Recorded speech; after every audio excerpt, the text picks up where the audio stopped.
It is a lecture series initiated in 2013, marking the 150th anniversary of the founding of Boğaziçi University. This lecture series aims to bring together prominent thinkers of our times with the Boğaziçi University community and contribute to the social and scientific debates on the campus. I wish I could be at your university in person.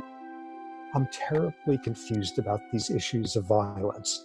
In other words, I'm exactly like every human out there when it comes to this issue of what do we do with this planet where it is so easy, so exciting for us to be violent, and at the same time, we are so horrified about it. We are a very, very strange species.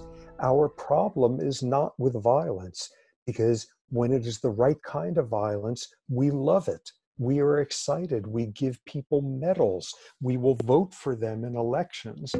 There is another puzzle about us, which is, yes, we are the most violent, terribly violent species on this planet, but we are also the most cooperative, the most compassionate, the most altruistic. Are we just a collection of our neurons and nothing more or less than that? How do we make sense of the biology of us when we are at our worst, most violent moments and at our best, most humane, most compassionate ones? For example, you pull a trigger and you have fired a gun and it is the most damaging, terrible thing imaginable. In another setting, you pull a trigger and it is so that people will shoot at you instead of at these innocent people. It is the most wonderful thing you can imagine. The amygdala is about violence. It is about aggression. But the extraordinary thing is, if you take an expert in the amygdala, they will say the amygdala is about fear, the central part of your brain involved in fear. Your amygdala can know that you were looking at something frightened about 1 second before you even know what it is you were looking at. Many of you will know that that is a problem in the United States over and over with white police officers killing young black men because, oh, I thought they were reaching for a gun. We shift now to a second part of the brain, called the Insular Cortex. When you get to humans, there's suddenly this enormously surprising thing, this Insular Cortex, which for 80 million years has processed tastes and smells that are disgusting. In the last 20,000 years or so, it has also gained the ability in humans to be activated by moral disgust. The insula is involved in disgust in every other animal out there, but in us, it's moral disgust as well. And what counts as morally disgusting for you may not for the next person. And the things that are most valuable in your life may be morally disgusting to somebody else. And you would better bet that when your insular cortex decides, that is morally disgusting, the first thing it is going to do is activate your amygdala. The frontal cortex, the most fascinating part of the brain, makes you do the right thing when that is the difficult thing to do. Your amygdala is about to do something stupid, something violent, something impulsive, something in the next 1 second, and you think that's a wonderful idea at the time, and you know you are going to regret it for the rest of your life. What does the frontal cortex do? Hopefully, it gets there just in time to stop the frontal cortex from doing something that is stupid, that is a disaster. The frontal cortex makes you do that more difficult thing when it is the right thing to do, but what counts as the right thing could be very different in different settings. It is not a computer.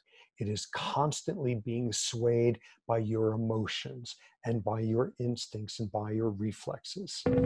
This is a region that releases the neurotransmitter dopamine. Dopamine is about reward. It is about pleasure. It is about that rush you get after something good happens. It is not just about reward, but it is about the motivation to get that reward. And the word maybe drives that system like crazy. Fusiform cortex. It's the part of the brain in primates where you recognize faces. But in the United States, if you take your average subject who is white and put them in the brain scanner and you flash up faces and you flash up the face of someone who is black, The fusiform cortex does not activate as much. The anterior cingulate, it is involved in empathy. Show somebody a film clip of a hand getting poked with a needle, and at the moment that happens, the anterior cingulate will activate. But if it is the average white person inside that brain scanner and the skin color of that hand is black, when the needle goes in, the cingulate does not activate as much. It depends on whose face. It depends on whose pain. Our brain is being influenced by hormones, but when it comes to testosterone, the problem is not that testosterone causes aggression. The problem is that we reward aggression, we reward status so much. The frontal cortex does not work completely until you were about 25 years old. The experiences you have, the environment you go through when you were 15 years old, when you were 20 years old, that is the last chance you have to construct that frontal cortex you are going to have as an adult, where you have 1/10 of a second to decide, am I going to pull a trigger or not? If that is the last part of your brain that is maturing, by definition, it is the part of the brain that is least controlled by your genes and most controlled by environment. Childhood matters, and what kind of childhood you have had will determine what kind of adult brain you are going to have. What is the biology of how that affects the brain you will have as an adult? And what we have done here is entered the world of this very, very trendy, exciting new area of epigenetics. Genetics is about your DNA sequences. Epigenetics is how experience regulates your genes. If you were exposed to a lot of stress hormones from your mother when you were a fetus, you will have an amygdala which is bigger when you were an adult, bigger than average, and will see more things as being frightening.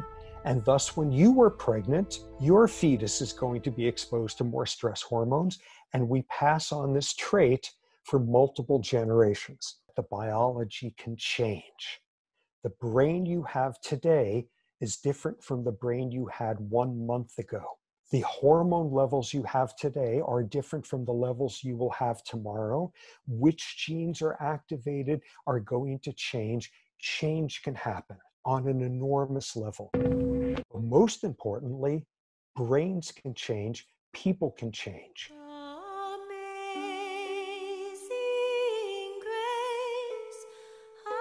As a young man, John Newton was the captain of a slave ship. He spent years buying and selling slaves. And when he stopped being a slave captain, did he become somebody looking for freedom for slaves? No, he went to divinity school and he invested his money in slavery and grew very rich.